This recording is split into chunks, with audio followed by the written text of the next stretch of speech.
धडा चौथा. सजीवातील पोषण. मुलांनो, पुरेसा व योग्य आहार न घेतल्यामुळे जी अशक्तपणाची व आजारपणाची परिस्थिती निर्माण होते तिला कुपोषण म्हणतात. कुपोषण झालेल्या व्यक्तीला कुपोषित असे म्हणतात. कुपोषण म्हणजे आजार नाही, परंतु अयोग्य आहार, उपासमार व जीवनसत्वांचा अभाव यांचा परिणाम मुलांच्या शरीरावर होतो. असे मूल लहानशा आजाराने सुद्धा अशक्त दिसू लागते. उदाहरणार्थ, अंगावर सूज येणे, मूल रडके होणे, बाळाची वाढ खुंटणे, वजन व उंची वयाच्या प्रमाणात न वाढणे यालाच कुपोषण म्हणतात.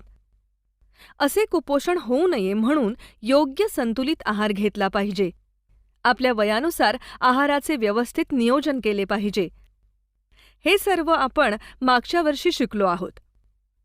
आता आपण या पाठात पोषण म्हणजे काय याची सविस्तर माहिती घेणार आहोत. पोषण. पोषक द्रव्ये शरीरात घेऊन त्यांचा वापर करण्याच्या सजीवांच्या प्रक्रियेला पोषण असे म्हणतात. सजीवांमध्ये काही जीवनक्रिया ह्या सतत सुरू असतात. त्या कधीही न थांबणाऱ्या असतात. या जीवनक्रिया सुरळीत चालू राहाव्यात यासाठी मानवाला पोषणाची आवश्यकता असते. पोषणामुळे आपल्या शरीराला ऊर्जा मिळते. या ऊर्जेमुळेच शरीरातील पेशींची झीज भरून निघते आणि ऊती दुरुस्त होतात. या ऊर्जेमुळे शरीरात रोगप्रतिकारशक्ती निर्माण होऊन शरीराचे रोगांपासून संरक्षण होते. तसेच आपल्या शरीराची वाढ होण्यासाठी आणि शरीर निरोगी राहण्यासाठीही पोषणाची आवश्यकता असते.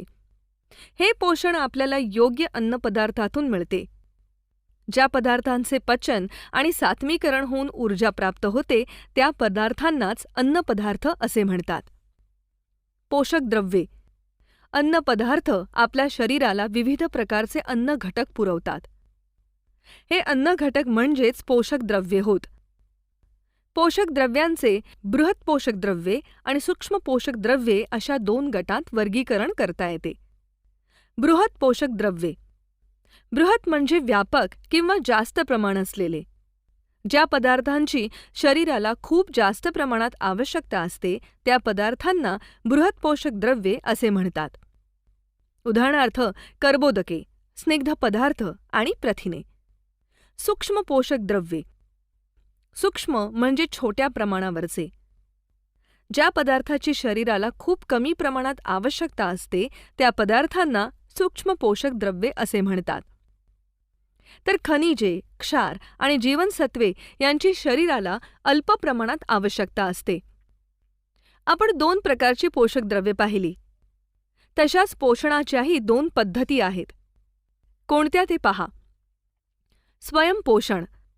काही सजीव स्वतःचे अन्न स्वतः तयार करून स्वतःचे पोषण त्यातून करतात तेव्हा या पोषण पद्धतीला स्वयंपोषण म्हणतात. उदाहरणार्थ, वनस्पती स्वतःचे अन्न स्वतः तयार करतात. परपोषण. काही सजीव अन्नासाठी इतर सजीवांवर म्हणजेच वनस्पती किंवा प्राणी यावर अवलंबून राहून स्वतःचे पोषण करतात. या पोषण पद्धतीला परपोषण म्हणतात. उदाहरणार्थ, शेळी ही वनस्पतीचा पाला खाते, तर साप हा उंदीर खातो. वनस्पतीतील वहन व्यवस्था. मुलांनो, वनस्पतीतील वहन व्यवस्था कशी असते ते आपण या प्रयोगाद्वारे पाहूया. यासाठी भोपळ्याच्या वेलीचा 2 ते 3 पानांसह एक तुकडा घ्या. त्याचा खोडाचा भाग चाकूने कापून घ्या. आता एक चंचुपात्र घेऊन त्यात पाणी टाका. या पाण्यामध्ये शाईचे 7 ते 8 थेंब टाका. हा वेल शाईच्या पाण्यात उभा ठेवा आणि त्याचे नियमित निरीक्षण करा. मुलांनो, वनस्पतींमध्ये जलवाहिन्या आणि रसवाहिन्या अशा 2 वहन व्यवस्था असतात. यामध्ये मुळांकडून पाणी व क्षार वनस्पतीच्या वरील सर्व भागांकडे पोहोचवण्याचे कार्य जलवाहिन्या करतात. वनस्पतीच्या पानांमध्ये प्रकाश संश्लेषण क्रियेद्वारे अन्न तयार केले जाते. हे तयार झालेले अन्न म्हणजेच शर्करा व अन्य घटक वनस्पतीच्या इतर भागांकडे वापरण्यासाठी किंवा साठवण करण्यासाठी वाहून नेण्याचे कार्य रसवाहिन्या करतात. अशा प्रकारची वहन व्यवस्था वनस्पतीमध्ये असली तरी त्यांच्यामध्ये स्वतंत्र पचन संस्था किंवा उत्सर्जन संस्था नसते. रासायनिक संश्लेषण. मुलांनो, याआधी आपण वनस्पतीचे संश्लेषणाचे कार्य पाहिले. आता पुढे रासायनिक संश्लेषण म्हणजे काय, कोणत्या वनस्पती या क्रियेतून अन्न तयार करतात याविषयी माहिती घेऊया. ज्या क्रियेमध्ये कार्बन डायऑक्साईड, मिथेन व हायड्रोजन सल्फाईड अशा रासायनिक पदार्थांचा वापर करून त्यातून ऊर्जा घेतली जाते व अन्ननिर्मिती केली जाते, त्या क्रियेला रासायनिक संश्लेषण असे म्हणतात. कोणतीही स्वयंपोषी वनस्पती या रासायनिक संश्लेषणातून अन्ननिर्मिती करीत नाही. केवळ जीवाणू रासायनिक संश्लेषण करू शकतात. म्हणून ज्या ठिकाणी सूर्यप्रकाश पोहोचत नाही अशा ठिकाणी हे जीवाणू रासायनिक संश्लेषणातून अन्ननिर्मिती करतात. वनस्पतींचे उत्सर्जन. मुलांनो, वनस्पती अन्ननिर्मिती कशा करतात हे तर आपण पाहिले. आता त्या उत्सर्जन कशा करतात ते पाहू. तुम्हाला माहीतच आहे की उत्सर्जन म्हणजे निरुपयोगी पदार्थ बाहेर फेकणे. मुलांनो, मला सांगा की वनस्पती कोणकोणते पदार्थ उत्सर्जित करतात? बाई, वनस्पती डिंक, तेल, चीक हे पदार्थ उत्सर्जित करतात. अगदी बरोबर. वनस्पती हे पदार्थ उत्सर्जित करतात कारण त्यांच्यामध्ये उत्सर्जन संस्था नसते. त्यामुळे विसरण क्रियेने वायुरूप पदार्थ बाहेर सोडले जातात आणि हे टाकाऊ पदार्थ खोडाच्या सालीत किंवा जीर्ण जलवाहिन्यांमध्ये साठवले जातात. या पदार्थांचा वनस्पतींना काहीच उपयोग नसतो, म्हणून हे उत्सर्जन करून बाहेर टाकले जातात. मुलांनो, आता आपण स्वयंपोषी वनस्पतींविषयी माहिती जाणून घेऊया. स्वयंपोषी वनस्पती. वनस्पतींना निरनिराळ्या शरीरक्रियांसाठी आणि वाढीसाठी अन्नाची गरज लागते. हे अन्न वनस्पती स्वतः तयार करतात, म्हणून त्यांना स्वयंपोषी वनस्पती असे म्हणतात. हे अन्न त्या प्रकाश संश्लेषण क्रियेतून तयार करतात. प्रकाश संश्लेषण म्हणजे जमिनीतील पाणी, पोषक तत्वे आणि हवेतील कार्बन डायऑक्साईडचा उपयोग करून हरितद्रव्य व सूर्यप्रकाशाच्या सहाय्याने वनस्पतींनी स्वतःचे अन्न पानांमध्ये स्वतः तयार करणे. मुलांनो, प्रकाश संश्लेषणाच्या प्रक्रियेतून वनस्पती स्वतःचे अन्न स्वतः कसे तयार करतात ते आता आपण पाहूया. ही आकृती पहा. या आकृतीमध्ये वनस्पती अन्न तयार करण्यासाठी जमिनीतील पाणी, पोषक तत्वे तसेच कार्बन डायऑक्साईड, पानातील हरितद्रव्ये व सूर्यप्रकाश यांची मदत घेताना आपल्याला दिसत आहेत. मुलांनो, या दिलेल्या रेणुसूत्रातून आपल्याला वनस्पतींची अन्न तयार करण्याची प्रक्रिया अधिक स्पष्ट होईल. कार्बन डायऑक्साईड अधिक पाणी प्रकाश ऊर्जा, अन्न म्हणजेच ग्लुकोज अधिक ऑक्सिजन. 6CO2 अधिक 6H2O हरितद्रव्य, C6H12O6 अधिक 6O2. प्रकाश संश्लेषण प्रक्रियेत ऊर्जेची रूपांतरणे होतात. यात प्रकाश ऊर्जेचे रूपांतर रासायनिक ऊर्जेत होऊन ती ऊर्जा अन्नाच्या स्वरूपात साठवून ठेवली जाते. जमिनीतून पाणी, खनिजे व क्षार शोषण्याचे कार्य मूळ करते. खोडामार्फत हे पाणी व क्षार पानांपर्यंत पोहोचतात. हवेतील कार्बन डायऑक्साईड म्हणजेच CO2 पानांवर असणाऱ्या सूक्ष्म छिद्रांद्वारे म्हणजेच पर्णरंध्रांद्वारे आत जातो. पानांमधील हरित लवकात हरितद्रव्य असते. हे हरितद्रव्य सूर्यप्रकाश शोषून घेतात आणि त्यापासून अन्नपदार्थ तयार करतात. या प्रक्रियेत तयार होणारा ऑक्सिजन बाहेर वातावरणात सोडला जातो. वनस्पतींमध्ये प्रकाश संश्लेषणाची क्रिया केवळ पानातच होत नाही, तर हिरवे खोड, देठ यासारख्या इतर भागातही होते, कारण वनस्पतीच्या त्या भागात हरितद्रव्य असते. तर अशा प्रकारे वनस्पती प्रकाश संश्लेषण प्रक्रियेत स्वतःचे अन्न स्वतः तयार करतात. मुलांनो, आता आपण पिवळ्या, जांभळ्या तसेच तांबड्या रंगांच्या पानांमध्ये प्रकाश संश्लेषण क्रिया कशी होते ते पाहूया. रंगीत वनस्पतींमध्ये कॅरोटीनाइट, अँथोसायानिन आणि झॅन्थोफिल अशा प्रकारची रंगद्रव्ये असतात. कॅरोटीनाइट हे रंगद्रव्य सूर्यप्रकाशातला हिरवा व निळा रंग शोषून घेते. अँथोसायानिनमुळे वनस्पती जांभळ्या किंवा तांबड्या रंगाच्या दिसतात. ही रंगद्रव्ये जरी असली तरी त्या सर्व पानात हरितद्रव्य म्हणजेच क्लोरोफिल हे असतेच. केवळ या रंगद्रव्यांचे प्रमाण जास्त असल्याने ती पाने हिरवी भासत नाहीत. अशा पानांमध्ये प्रकाश संश्लेषण हरितद्रव्याच्याच मदतीने होते. पण बाकीची रंगद्रव्ये काही प्रमाणात सौर ऊर्जा शोषून हरितद्रव्याच्या रेणूंना देतात, तर अशा प्रकारे रंगीत पानांमध्ये अन्न निर्मिती होते. स्थिरीकरण. मुलांनो, प्रकाश संश्लेषण क्रियेमध्ये वनस्पती कर्बोदके तयार करतात. कर्बोदके ही कार्बन, हायड्रोजन व ऑक्सिजन यापासून तयार होतात, तर प्रथिने ही कार्बन, हायड्रोजन, ऑक्सिजन व नायट्रोजनपासून बनतात. हवेमध्ये नायट्रोजन हा वायुरूपात असतो, परंतु वनस्पती वायुरूपामधील नायट्रोजन शोषून घेऊ शकत नाहीत. त्यासाठी त्यांचे संयुगात रूपांतर केले जाते. यालाच नायट्रोजनचे स्थिरीकरण असे म्हणतात. नायट्रोजनचे स्थिरीकरण 2 प्रकारांनी होते: जैविक स्थिरीकरण आणि वातावरणीय स्थिरीकरण. नायट्रोजनचे जैविक स्थिरीकरण. जेव्हा नायट्रोजनचे स्थिरीकरण सूक्ष्मजीव घडवून आणतात तेव्हा त्याला जैविक स्थिरीकरण असे म्हणतात. रायझोबियम व अझिटोबॅक्टर हे 2 प्रकारचे जीवाणू नायट्रोजनचे जैविक स्थिरीकरण घडवून आणतात. द्विदल शिंबावर्गीय वनस्पतींच्या मुळांवरील असलेल्या गाठींमध्ये रायझोबियम असतात. हे जीवाणू हवेतील नायट्रोजन शोषून घेतात व त्याचे संयुगात रूपांतर करतात. अझिटोबॅक्टर हे सूक्ष्मजीव मातीत राहून हवेतील नायट्रोजनचे त्यांच्या संयुगात रूपांतर करतात. नायट्रोजनचे वातावरणीय स्थिरीकरण. तुम्ही कधी पावसाळ्यात आकाशात वीज चमकताना पाहिली आहे का? हो बाई.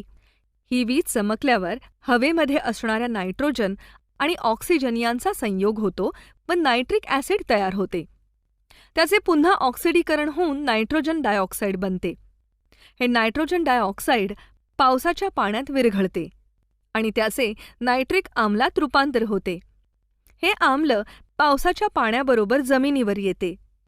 वनस्पती या नायट्रोजनचा उपयोग स्वतःच्या वाढीसाठी करतात. या संपूर्ण प्रक्रियेला नायट्रोजनचे वातावरणीय स्थिरीकरण असे म्हणतात. विजेचे चमकणे. नायट्रोजन अधिक ऑक्सिजन यांचा संयोग. Nitric acid. नायट्रिक ॲसिडचे ऑक्सिडीकरण. Nitrogen dioxide. नायट्रिक आम्ल.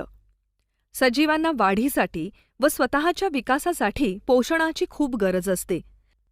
आता आपण या पोषणातील सहजीवी पोषणाविषयी माहिती जाणून घेऊया. सहजीवी पोषण.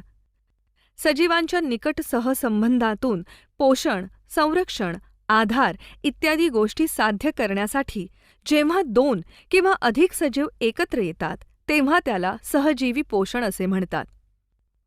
मुलांनो, काही झाडांच्या मुळांजवळ बुरशी वाढते. त्यावेळी झाड बुरशीला पोषक तत्वे पुरवते आणि त्या बदल्यात बुरशी झाडाच्या मुळांना क्षार व पाणी देते. दगडफूल हे सहजीवी पोषणाचे उदाहरण आहे. यात शैवाल व बुरशी एकत्र राहून नवीन रचना तयार होते. बुरशी शैवालाला निवारा, पाणी व क्षार पुरवते, तर त्या बदल्यात शैवाल प्रकाश संश्लेषण करून बुरशीला अन्न पुरवते. यात शैवाल किंवा बुरशीला स्वतःचे स्वतंत्र अस्तित्व नसते. झाड, बुरशी, क्षार व पाणी. शैवाल, अन्न, क्षार, पाणी, निवारा, बुरशी. परपोषी वनस्पती. परपोषी म्हणजे दुसऱ्याच्या आधारावर जगणाऱ्या वनस्पती. परपोषी वनस्पतींमध्ये हरितद्रव्य नसते. या वनस्पतींमधील बहुतेक वनस्पती या परजीवी असतात. त्या इतर सजीवांच्या शरीरात किंवा शरीरावर वाढतात. त्यांच्याकडून आपले अन्न मिळवतात, म्हणून त्यांना परजीवी वनस्पती म्हणतात. उदाहरणार्थ बाणगुळ, अमरवेल इत्यादी. अशा परजीवी वनस्पतींचे 2 प्रकार आहेत: अर्धपरजीवी आणि संपूर्ण परजीवी वनस्पती. अर्धपरजीवी. अर्धपरजीवी वनस्पती आधारासाठी मोठ्या वृक्षावर अवलंबून असतात. या वनस्पती वृक्षाकडून क्षार व पाणी शोषून स्वतःचे अन्न तयार करतात. उदाहरणार्थ बाणगुळ. संपूर्ण परजीवी. या प्रकारच्या वनस्पतींमध्ये हरितद्रव्य अजिबात नसते. अशी परजीवी वनस्पती पूर्णपणे दुसऱ्या वनस्पतींवरच अवलंबून असते, म्हणून त्यांना संपूर्ण परजीवी वनस्पती असे म्हणतात. उदाहरणार्थ अमरवेल. अमरवेल ही पाने नसलेली, नुसतीच दोरीसारखी पिवळ्या रंगाची वेल असते. कीटकभक्षी वनस्पती. मुलांनो, काही वनस्पती कीटकांचे भक्षण करून त्यांच्या शरीरापासून अन्न घटक मिळवतात. अशा वनस्पतींना कीटकभक्षी वनस्पती म्हणतात.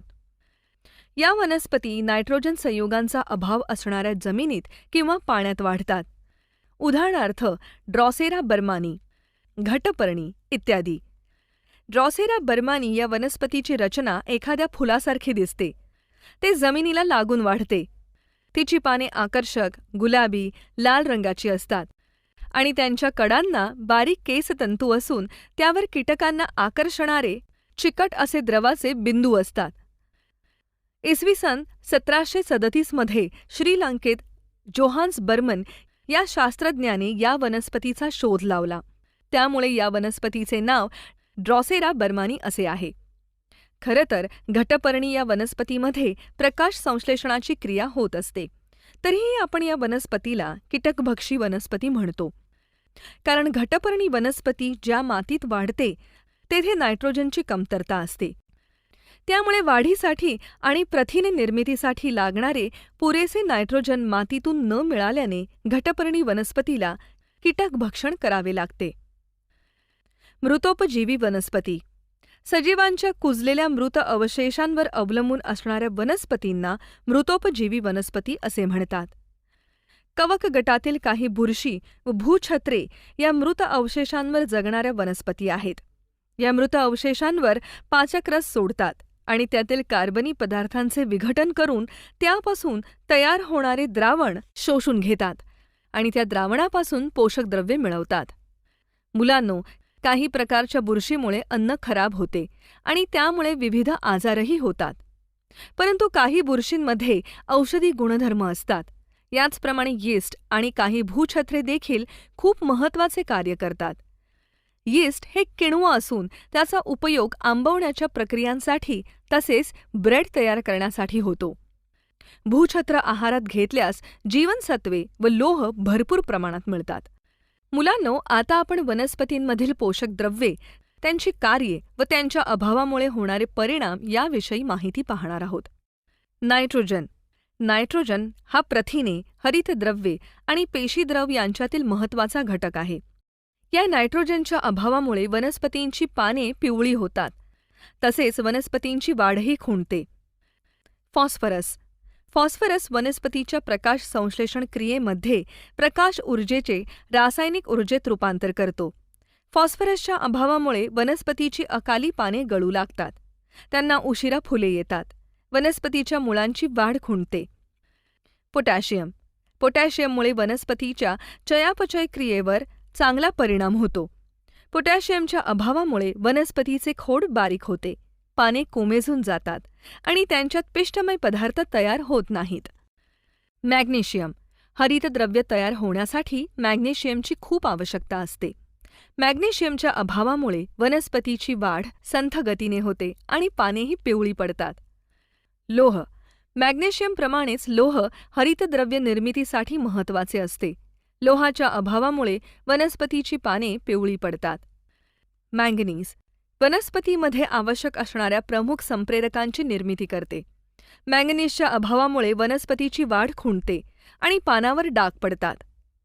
झिंक. झिंकमुळेच वनस्पतींमध्ये इतर संप्रेरकांची निर्मिती होते. झिंकच्या अभावामुळे वनस्पतींची वाढ खुंटते, पाने पिवळी होतात. तर मुलांनो, अशा प्रकारे पोषक द्रव्यांचे कार्य आणि त्यांच्या अभावांचे परिणाम दिसून येतात. प्राण्यांमधील पोषण. मुलांनो, आतापर्यंत आपण वनस्पतींचे पोषण पाहिले. पुढे आपण प्राण्यांमधील पोषण पाहूया. शरीराच्या सर्व क्रिया सुरळीतपणे होण्यासाठी आवश्यक असणारे घटक अन्नातून मिळतात. रक्ताद्वारे हे घटक शरीरातील सर्व भागांना पुरवले जातात. आपण खात असलेले अन्न जसेच्या तसे आपल्या रक्तात मिसळत नाही. खाल्लेल्या अन्नातून पचनक्रियेद्वारे विद्राव्य घटक तयार होतात आणि मगच ते रक्तात मिसळतात. शरीराला असणारी पोषक तत्वांची गरज, अन्नग्रहणाची पद्धत आणि त्यांचा शरीरात होणारा वापर या 3 गोष्टी प्राण्यांमधील पोषणाशी संबंधित असतात. प्राण्यांमधील पोषण हे अन्नग्रहण, पचन, शोषण, सात्मीकरण आणि उत्सर्जन या 5 टप्प्यांद्वारे होते. त्याची आपण अधिक माहिती घेऊया. अन्नग्रहण. इंजेशन. अन्न मुखावाटे शरीरात घेणे म्हणजे अन्न ग्रहण करणे. पचन. डायजेशन. अन्न ग्रहण केल्यानंतर अन्नाचे रूपांतर विद्राव्य घटकात होणे यास अन्नपचन असे म्हणतात. संपूर्ण पचन संस्थेत अन्नाचे पचन होत असते. शोषण. ॲब्झॉर्प्शन. शोषण म्हणजे रक्तामध्ये पचनातून तयार झालेले विद्राव्य घटक शोषले जाणे. सात्मीकरण. ॲसिमिलिएशन. शरीरामध्ये विविध पेशी व उतीचा समूह असतो. या पेशी व उतीतून अन्न घटकाचे वहन व ऊर्जा निर्मिती होते. उत्सर्जन. इजेशन. न पचलेले आणि न शोषलेले उर्वरित अन्न घटक गुद्वाराने शरीराबाहेर टाकले जातात. तर असे आहेत प्राण्यातील पोषणाचे 5 टप्पे. समभक्षी पोषण. पेशींनुसार सजीवांचे एकपेशीय व बहुपेशीय प्राणी असे प्रकार पडतात. एकपेशीय सजीवात पोषणासंबंधीच्या सर्व क्रिया एकाच पेशीत होतात, जसे अमिबा, युग्लिना आणि पॅरामेशियम हे सारे एकपेशीय सजीव आहेत. मुलांनो, यातील अमिबा आपल्या अन्नाचे ग्रहण कसे करतो ते पहा. अमिबामध्ये अन्न ग्रहणासाठी वेगळे अवयव नसतात. हा एकपेशीय सजीव आहे. हा पेशीच्या कोणत्याही पृष्ठभागातून अन्न आत घेऊ शकतो. अन्नग्रहणाच्या वेळी अमिबा अन्नकणाला छद्मपादांच्या मदतीने सर्व बाजूंनी वेधून तो कण आपल्या पेशीमध्ये समाविष्ट करतो. त्यानंतर अन्नकणांवर विविध विकराच्या सहाय्याने पचनक्रिया घडून तो अन्नाचे कण विद्राव्य स्वरूपात रूपांतरित करतो. नंतर छद्मपादांच्या सहाय्याने पुढे सरकताना अमिबा न पचलेला उरलेला भाग तेथेच मागे सोडून देतो. अशा प्रकारे तो आपल्या पोषणाचे कार्य करतो. बहुपेशीय प्राणी. बहुपेशीय प्राणी तोंडाने अन्न ग्रहण करतात. जसे कीटकांमध्ये अन्नग्रहणासाठी मुखावयव असतात. झुरळ व नाकतोड्यांमध्ये कुरतडे असतात. कीटकांमध्ये जबड्यांसारखे मुखावयव असतात. फुलपाखरू फुलातील रस शोषते म्हणून त्यांना अन्नग्रहणासाठी नळीसारखी सोंड असते.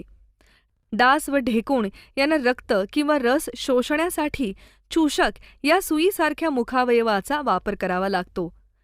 तर गाय, बैल यासारखे सजीव गवत खाऊन नंतर ते त्याचे रवंथ करतात. तर अशा प्रकारे विविध बहुपेशीय प्राणी त्यांचे अन्न ग्रहण करतात. नुसार सजीवांचे वर्गीकरण. मुलांनो, प्राण्यांचे वर्गीकरण त्यांच्या अन्नप्रकारांनुसार शाकाहारी, मांसाहारी, मिश्राहारी प्राणी, स्वच्छताकर्मी आणि विघटक या प्रकारात होते. याची आपण आता सविस्तर माहिती घेऊ. अन्न प्रकारांनुसार सजीवांचे वर्गीकरण. शाकाहारी, मांसाहारी, मिश्राहारी प्राणी, स्वच्छताकर्मी, विघटक, मृतोपजीवी, परजीवी. शाकाहारी प्राणी. शाकाहारी प्राणी म्हणजे असे प्राणी जे अन्न म्हणून वनस्पती, गवत, बिया, फळे यांचा उपयोग करतात. उदाहरणार्थ, गाय गवताचा अन्न म्हणून उपयोग करते, तर शेळी पाला खाते. उंट झाडाची पाने खातो. माकड फळे, पाने, फुले खाते. मांसाहारी प्राणी. काही प्राणी हे अन्नासाठी दुसऱ्या प्राण्यांवर अवलंबून असतात. जे प्राणी इतर प्राण्यांचे मांस अन्न म्हणून ग्रहण करतात त्यांनाच मांसाहारी प्राणी म्हणतात. उदाहरणार्थ, वाघ, सिंह हे जंगलातील इतर प्राण्यांची शिकार करून आपले अन्न मिळवतात. तर बेडकासारखे मांसाहारी प्राणी कीटकांना मारून आपले अन्न मिळवतात. मिश्राहारी प्राणी. जे प्राणी अन्नासाठी वनस्पती आणि प्राणी या दोहोंवर अवलंबून असतात त्यांना मिश्राहारी प्राणी म्हणतात. जसे वानर, चिंपांझी, मानव इत्यादी प्राणी. अस्वल देखील मध, फुले, फळे खाते आणि वाळवीसारखे किडेही खाते. स्वच्छताकर्मी. आपल्या सभोवताली असे प्राणीही असतात जे स्वतःच्या अन्नग्रहणासोबत पर्यावरण स्वच्छतेचे कामही करतात, म्हणून त्यांना स्वच्छताकर्मी प्राणी म्हणतात. असे प्राणी मृत प्राण्यांच्या शरीरापासून मिळणाऱ्या मांसाचा अन्न म्हणून उपयोग करतात. उदाहरणार्थ, तरस, गिधाड, कावळे वगैरे प्राणी. विघटक. काही सूक्ष्मजीव हे मृत शरीराचे अवशेष तसेच काही पदार्थ कुजवून त्यापासून अन्न मिळवतात. अशा प्राण्यांना विघटक असे म्हणतात. मृत प्राण्याचे शरीर जमिनीत कुजल्यानंतर त्यावर जमिनीतील सूक्ष्म जीव जगत असतात. त्यामुळे या अशा नैसर्गिक पदार्थांच्या कुजण्याच्या प्रक्रियेतून सूक्ष्मजीवांचे पोषण होते. मृतोपजीवी पोषण. काही कीटक किंवा एकपेशीय सजीव हे मृत शरीरातील किंवा आजूबाजूच्या वातावरणातील द्रवरूप सेंद्रिय पदार्थांचे शोषण करून त्यांचा अन्न म्हणून वापर करतात. तेव्हा त्याला मृतोपजीवी पोषण असे म्हणतात. उदाहरणार्थ कोळी, मुंग्या, घरमाशा इत्यादी प्राणी. परजीवी पोषण. काही प्राणी हे इतर सजीवांवर अन्नासाठी अवलंबून असतात. ते त्यांच्याकडूनच अन्न प्राप्त करतात.